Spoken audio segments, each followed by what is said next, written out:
Buenas tardes, bendecido día y bendecido día de resurrección, familia del Señor, querido grupo. Estamos transmitiendo por el Facebook, por WhatsApp de la iglesia, de la congregación. Les mando un enorme abrazo a la distancia. No nos podemos congregar por la cuarentena obligatoria que estamos teniendo, pero compartimos la palabra de Dios desde nuestro hogar. Así que quiero hablarles hoy precisamente de este día tan especial, de esta semana tan especial, que es la Pascua. Y la palabra Pascua, lo que primero tenemos que saber, es su significado. ¿Qué significa Pascua o Pesaj para el pueblo judío? Significa simplemente paso, pasar de o pasar a. Y cuando analizamos las palabras de Dios nos damos cuenta de que Jesús con sus discípulos celebró la Pascua, pero que la Pascua ya se venía celebrando desde mucho antes, aproximadamente unos 1500 años antes del nacimiento de nuestro Señor. La Pascua se comenzó a practicar y tiene un origen y tiene un porqué, tiene un significado. ¿Por qué a los judíos se le dio esta ordenanza, este sacramento de que celebraran la Pascua, el paso? ¿Qué importancia tendría en la vida del pueblo judío y en la vida de miles de cristianos hoy? Si vamos a la palabra de Dios, vamos a ver que en el libro de Éxodo capítulo 8 encontramos allí el relato de cuando el pueblo judío, por mano de Moisés, siervo de Jehová, es liberado de la opresión y de la esclavitud de los egipcios. Los hebreos, que habían estado esclavizados 400 años aproximadamente, dice la palabra de Dios que clamaron a Jehová, le pidieron a Dios, le suplicaron que lo sacara de aquella aflicción.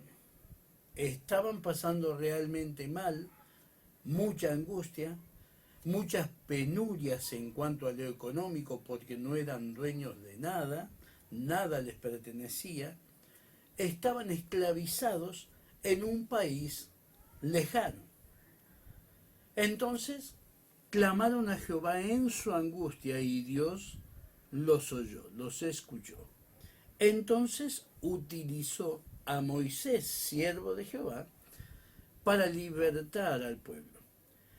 Y mediante 9 maravillas, 9 plagas, 9, podemos decir, asombrosos hechos, Dios mostró su poder. Pero, ¿cuáles fueron estos hechos? Se los enumero rápidamente. El primero lo encontramos en el capítulo 7, verso 14 al 24, donde el río Nilo se convierte en sangre. Y esto es una confrontación directa hacia el espíritu o hacia el dios que los egipcios tenían, que era Hapi, el espíritu del Nilo, y Nun, que era el guarda del Nilo. En el capítulo 8, versículo del 1 al 15, tenemos la plaga de las ranas, en donde allí directamente se enfrenta al espíritu de Heket, que es un tipo de rana, una figura de rana, y a Hapi, espíritu del Nilo, como dijimos antes. En la tercera plaga, que es la plaga de los piojos, en el capítulo 8, versículos 16 al 19, se confronta, aquí no hay confrontación, aparentemente es un ataque a los, podemos decir, a los sacerdotes egipcios que estaban oponiéndose a Moisés. En la cuarta plaga, que es la plaga de las moscas, es Hachit, es un dios que se manifestaba como mosca, Y en la quinta plaga, que es la enfermedad del ganado, lo encontramos en Éxodo 9, del 1 al 7, el toro Apis, que es reverenciado, y toro, vacas sagradas, como Ta, Nevis, Hator. La plaga número 6, salpullido con úlceras en los hombres y en las bestias. Esto lo encontramos en el capítulo 9, versículo 8 al 12. Y el Dios que se opone, que se contrapone, es Sehmet, diosa con poder para sanar, y Serapis, dios de la sanidad. La séptima plaga, destrucción de granizo de las cosechas y el ganado. Lo encontramos en el capítulo 9, versículo 13 al 35, y es para Set, protector de las cosechas, y Nut, diosa del cielo. Octava plaga, capítulo 10, verso 1 al 20. Destrucción con langosta de las cosechas. Aquí se está enfrentando a Isis, diosa de la vida, y a Set, protector de las cosechas. La novena plaga, que es la plaga de la oscuridad. Aquí se enfrenta a Ra, dios del sol, y a Ton, dios del sol poniente. Y viene la décima plaga, pero la plaga anterior, esta plaga, la número 9, donde se habla de las tinieblas, un querido hermano que ya partió con el Señor, Mario Flores, me contaba, él era jujeño, es jujeño, todavía vive, pero vive en la presencia del Señor. Y me contaba que él trabajó en las minas y a 300 metros, bajo tierra, sin luz, se pierde la dimensión del tiempo y el espacio.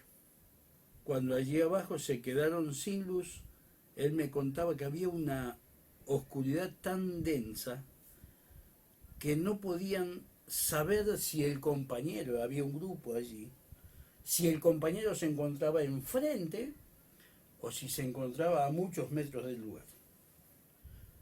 Una oscuridad tan cerrada que no se podía ver. Esa fue la oscuridad de las tinieblas, la plaga de las tinieblas, que de esta forma también se abatió sobre Egipto. Pero hubo una décima plaga, y para esto quiero leer en el capítulo 12 de Éxodo, unas páginas más adelante, dice: habló Jehová a Moisés y a Aarón en la tierra de Egipto, diciendo: este mes os será principio de los meses para vosotros, será este el primero de los meses del año. Hablad a toda la congregación de Israel, diciendo: el 10 de este mes, tómese cada uno un cordero según las familias de los padres, un cordero por familia. Mas si la familia fuere tan pequeña que no baste para comer el cordero, entonces él y su vecino inmediato a su casa tomarán uno según el número de las personas, conforme al comer de cada hombre. Haréis la cuenta sobre el cordero. El animal, presten atención, el animal será sin defecto, macho de 1 año. Lo tomaréis de las ovejas o de las cabras y lo guardaréis hasta el día 14 del mes. Y lo inmolará toda la congregación del pueblo de Israel entre las 2 tardes, y tomarán de la sangre y la pondrán en los 2 postes y en el dintel de las casas en que lo han de comer. Y aquella noche comerán la carne asada al fuego y los panes sin levaduras con hierbas amargas lo comerán. Ninguna cosa comeréis ninguna cosa comeréis de él cruda, ni cocida en agua, sino asada al fuego. Su cabeza con sus pies y sus entrañas. Ninguna cosa dejaréis de él hasta la mañana, y lo que quedare hasta la mañana la quemaréis en el fuego, y lo comeréis así ceñidos vuestros lomos, vuestro calzado en vuestros pies, y vuestro bordón en vuestras manos. Y lo comeréis apresuradamente, es la Pascua de Jehová. Verso 12. Pues yo pasaré aquella noche por la tierra de Egipto, y heriré a todo primogénito de la tierra de Egipto, así de los hombres como de las bestias, y ejecutaré mis juicios en todos los dioses de Egipto, yo Jehová. El juicio sobre todos los dioses son los que vimos en referencia a las 10 plagas, pero miren lo que dice el verso 17.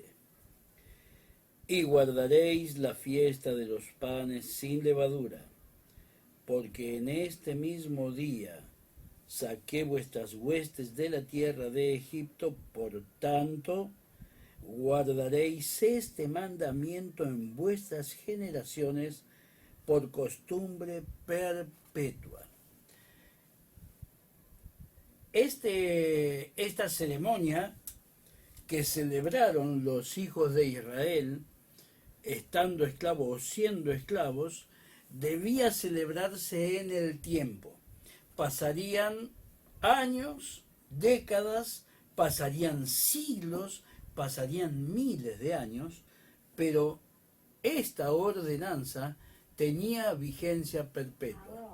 Había sido instituida por Jehová como la noche en que Él los libertó de la opresión de Faraón. Mire qué gran enseñanza, miren hermanos qué gran enseñanza tenemos acá. Si no se parece a los tiempos que estamos viviendo, que están corriendo. Estamos bajo una angustia, bajo una situación de emergencia muy difícil, y muchos, como en los tiempos de los israelitas y los egipcios, claman a Dios en su angustia, en su inmenso dolor, buscando que Dios intervenga, haga algo. Y Dios no es ajeno a nuestra situación. Así como Dios intervino sobre el pueblo de Israel bajo opresión, bajo tal angustia, Él hoy día hará lo mismo. Aquella noche pasó el ángel de la muerte por las casas que tenían y no tenían pintado en sus dinteles con sangre de ese cordero de un año, que es una prefigura del Señor Jesús. Aquellos que hemos cubierto nuestras vidas con la sangre del cordero, aquel cordero que fue inmolado en la cruz, estamos libres de esta condenación, estamos libres de que el ángel de la muerte pase por nuestras vidas. Es así que aquella noche aquellos que tenían pintado en sus dinteles, en las puertas, con la sangre del cordero, el ángel pasaba, y los primogénitos que vivían en aquel lugar, tanto de hombres como de animales, salvaban sus vidas. Aquellos que no lo habían hecho, porque tenían otro tipo de religión, porque no adoraban a Jehová, el ángel pasó y mató a todo primogénito, tanto de hombres como de las bestias, dice la palabra de Dios. ¿Qué podemos hacer para salir de esta situación? Primero, clamar a Jehová con todo nuestro corazón, no como quien busca una salida inmediata, una solución mágica, sino como reconociendo que le hemos fallado a Dios, que hemos estado en nuestras propias cosas y que por mucho tiempo le hemos dado la espalda. Cuando nos volvemos a Él, Él nos asegura en su palabra, como dice en el libro de Jeremías, clama a mí y yo te responderé. Tenemos la seguridad de que somos oídos de parte de Dios. Pero así como la palabra de Dios también está el consuelo, también está la reflexión. La palabra de Dios dice allí en el libro de Crónicas, en 2 de Crónicas 7:14, que si nos volvemos a Él, que si nos arrepentimos y clamaren, entonces yo oiré desde los cielos y perdonaré sus pecados y sanaré su tierra. Lo primero que Dios va a hacer es sanarnos moralmente, espiritualmente. Y lo segundo que hará es restaurar nuestras finanzas, es restaurar nuestra economía. Va a quedar una economía muy angustiante, muy desesperante, pero para los hijos de Dios todavía hay confianza. Así que en esta Pascua, en este paso, porque eso es lo que significa Pascua, recuerda el paso del ángel cuando miró los dinteles, cuando miró las puertas y vio las puertas que tenían la sangre del cordero. Aquel cordero que había sido separado sin ningún defecto, prefigura del Señor Jesús. Así que, teniendo esto presente, quiero orar junto con ustedes, dejarles un gran saludo, una hermosa bendición en lo que resta de la tarde, un excelente domingo de resurrección, donde recordamos una vez más el sacrificio de nuestro Señor a nuestro favor, por nosotros. Él ocupó el lugar que yo debía ocupar. Les invito a orar. Amoroso Padre Celestial, te damos gracias, Señor, porque vemos el sacrificio que tú hiciste por nosotros en esta Pascua que nos recuerda el paso del ángel allí por el campamento de Egipto.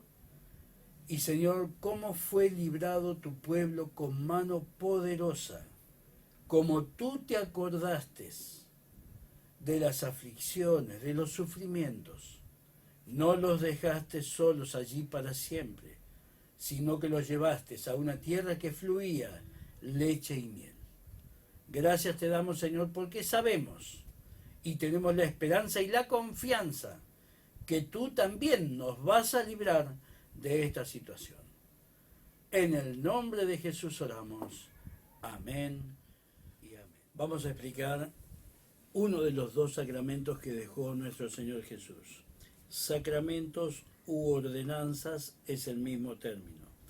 En esta ocasión tenemos la cena del Señor. Dice la palabra de Dios, Pablo escribiéndole a los Corintios, 1 Corintios capítulo 11, versículo 23, porque yo recibí del Señor lo que también os he enseñado, que el Señor Jesús, la noche que fue entregado, tomó pan y habiendo dado gracias, lo partió y dijo, tomad, comed, esto es mi cuerpo que por vosotros es partido, haced esto en memoria de mí. Asimismo, tomó también la copa después de haber cenado, diciendo, esta copa es el nuevo pacto en mi sangre, haced esto todas las veces que la bebiereis en memoria de mí. Así pues, todas las veces que comiereis este pan y bebiereis esta copa, la muerte del Señor anunciáis hasta que Él venga. Estos son los dos símbolos y nos representan el pan, el cuerpo del Señor, partido, afligido, castigado, por nosotros llevado a la cruz, y el vino, la copa con el vino que representa su sangre. Dice que Jesús, después de haber cenado, tomó pan y les dio a los discípulos y les dijo, recuérdenme en el partimiento del pan, háganlo en memoria de mí. Gracias, Señor, por esto que representa, nos recuerda una vez más tu cuerpo, afligido, castigado por nosotros. En el nombre de Jesús.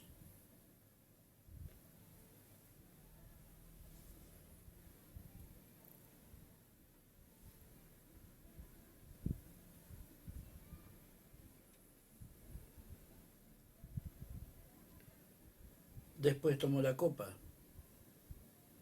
diciendo: esta copa es el nuevo pacto en mi sangre, haced esto todas las veces que la bebiereis en memoria de mí.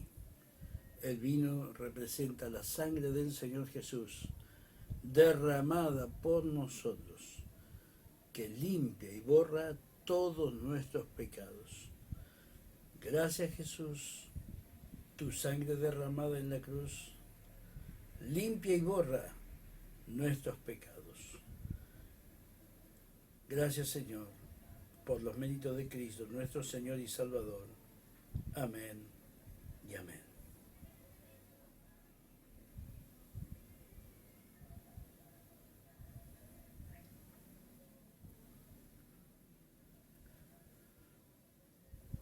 Damos cumplimiento y hemos dado cumplimiento a uno de los sacramentos dejados, ordenanzas dejadas por nuestro Señor, que es la cena, como Él quería que lo recordemos, en el pan y en el vino. Dios le bendiga mucho, familia del Señor.